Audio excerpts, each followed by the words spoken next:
Good morning. આ છે સરસ મજાનું ખોહલી માતાજીનું મંદિર જે સિનાડ મુકામે આવેલું છે।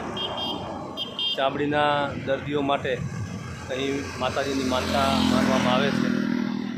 સરસ મજાનું મંદિર છે અને સરસ મજાનું લોકેશન છે। તમે ક્યારે પણ રાધનપુર આવો તો અવશ્ય મુલાકાત લેજો। રાધનપુર પાલનપુર હાઈવે ઉપર સિનાડ મુકામે આવેલું છે। તમે અહીંયા મીઠાનો ઢગલો પણ જોઈ શકો છો। જે માતાજીની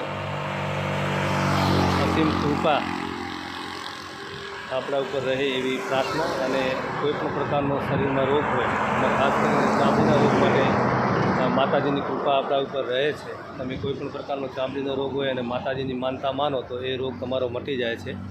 અને પ્રસાદમાં માતાજીને મીઠું ચડાવવામાં આવે છે, જે તમે મીઠાનો ઢગલો પણ અહીંયા જોઈ શકો છો।